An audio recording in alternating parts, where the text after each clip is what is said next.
What is going on, Minties? The Uncanny Omar here from Near Mint Condition. And today, I'm going to do an advanced overview of the Power Man and Iron Fist Doombringer Epic Collection from Marvel Comics. So please stay tuned. Okay, so let's take a look at the book. And we're going to look at the build as well. This is the third Power Man and Iron Fist Epic Collection, by the way. It's right there. Volume 3, 1983 to 1984. By the way, I do want to give a shout out to David Gabriel and the folks at Marvel for sending us an advanced copy of the book. Here's another thing I wanted to point out is that this is an epic collection. Let me just show you how thick these books are. These are three different, of course it's a little different because of the paper quality of the books, but these are three of the newer trade paperbacks by Marvel, and it's about the size of all three of those put together. You have Deadpool by Scotty Young, Volume 3, Savage Avengers, which if you have not checked out, is freaking awesome. I may do a reviews in a flash on this. And The Punisher Volume 5, the Matthew Rosenberg run, which I've yet to read. But this also comes out this week. And speaking of coming out, this book is due out on November 20th at places like cheapgraphicnovels.com.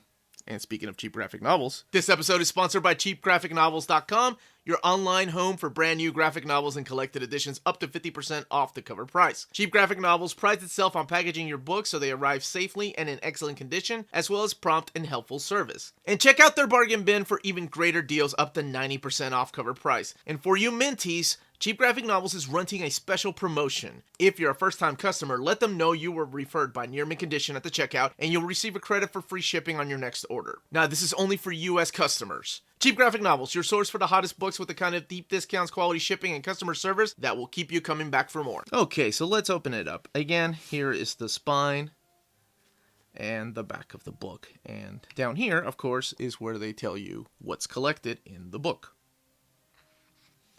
And really quick, point out the kind folks that put this book together. Mark Beasley, Caitlin O'Connell, Kater Wood, and Joe Hochstein. Oh boy. I'm sorry if I'm butchering your all's names.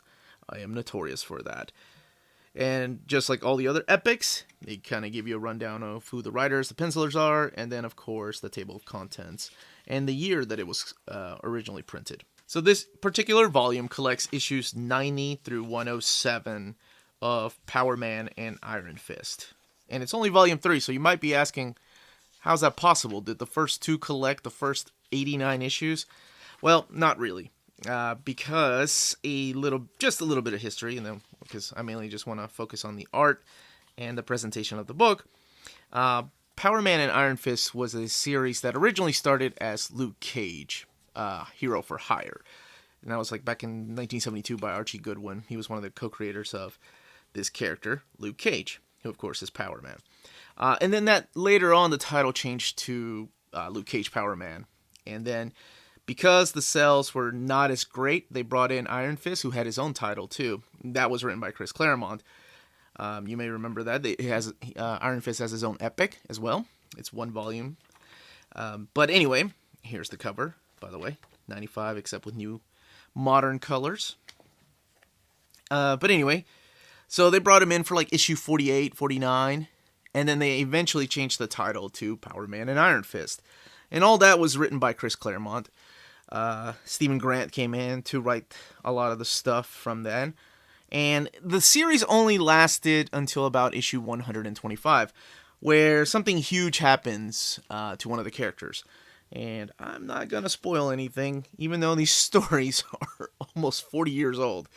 I know people get upset when spoilers come out. But anyway, so we're focusing on this book. And this really is the introduction of this guy right here, which you have to talk about. This little unknown writer at the time, Kurt Busiek. Now, Kurt Busiek, of course, is now known for all these things he's done for Marvel. Astro City, Marvels, of course. His amazing run of Avengers, my favorite run of Avengers, come at me. But this is where he got to start. He was just a young guy writing Power Man and Iron Fist. He took on after, who was it? Was it Joe Duffy? After she left the book, because her stories were too tongue-in-cheek, editorial decided to make a change, and they hired him. And what's funny is that his stories are very similar to the way that Joe Duffy wrote her Power Man and Iron Fist. Now, he's not the only writer. Archie Goodwin does come back to do a couple stories. And Stephen Grant and Alan Rowlands. All four of those are the main writers on the books. And this particular epic collection collects issues 90 through 107. Now, there should be one more epic collection after this. Or there should be. I'm assuming if the mapping is right. So there should be a total of 4. This one is 440 pages long. By the way, I loved this issue 100. I remember having this as a kid. Bought it at a flea market. And it helped me out because I didn't know these characters that much other than Colleen and Misty Knight, who appeared in issues of X-Men because Jean Grey was one of their roommates. Anyway, that's another story.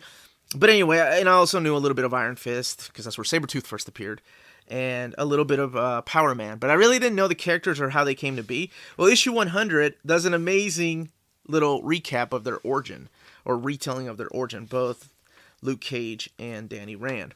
Now, of course, they're probably now famous because of the Netflix shows, despite of how you feel about Iron Fist. Yeah, it's a retelling of his origin. This is originally what Luke Cage looked like. That was his outfit. There's my girl, Misty Knight, with her amazing bionic arm. So the writing here is accompanied by the wonderful Ernie Chan, who does this story right here. And believe it or not, the inks here are done by this guy right here, who was also a newcomer at the time, Mike Mignola. And I love looking at Ernie Chan's artwork because it kind of reminds me a lot of what Mark Texeira drew later on in his career. Well, like a lot of his painted stuff looked like, and a lot of his early Ghost Rider from the Danny Ketch years looked like. And then we also have Dennis Cohen. Now, Dennis Cohen, there's a couple of issues here inked by Mike Mignola, so it's really interesting to see. Now, before I talk about the next artist, it's important to talk about what the epic is named after. Well, it is named after, as a matter of fact, they used this for the back cover, issue 103, this character right here, Doombringer. So don't expect Dr. Doom in this comic book. Spoilers. But anyway, this character was created by Archie Goodwin and this artist right here, Greg LaRocque, who I came to know because of his run on Flash. He has a very short-lived appearance in Marvel Comics, Doombringer that is. But I'm not going to spoil what happens. You can find out what happens to that character. Some of the covers, if I could find one, are inked by Bill Sienkiewicz, such as the very first issue that is collected here, issue 90, which features Eunice the Untouchable, a character from the X-Men, one of the X-Men nemesis, who later on becomes kind of a good guy during the X-Force years. But anyway, Tombstone also makes an appearance, and you also get some good guys too, like you have Vision and Scarlet Witch show up. Now, let's look at the extras in the back. Well, the extras start off with a return letter from Archie Goodwin, so I can't show that because the opposite page is the final page to issue 107. So I remember these as a kid in issues of X-Men and New Mutants, because I was very familiar with this name by that time, Bill Sienkiewicz. But I love these house ads for the comic book. And here are some uncolored pages from artists like Ernie Chan and then Greg LaRocque. And then John Byrne supplied some of the covers, too. So that is it as far as extras, but it is packed with just issues for 440 pages of it. As far as the build of the book, it's wonderful. It's what the epics have been for the last few months. So expect that kind of paper and that kind of build when it comes to the covers. And then, of course, how it just lays over really nice when you're reading it. So it's the perfect way to read these stories to me.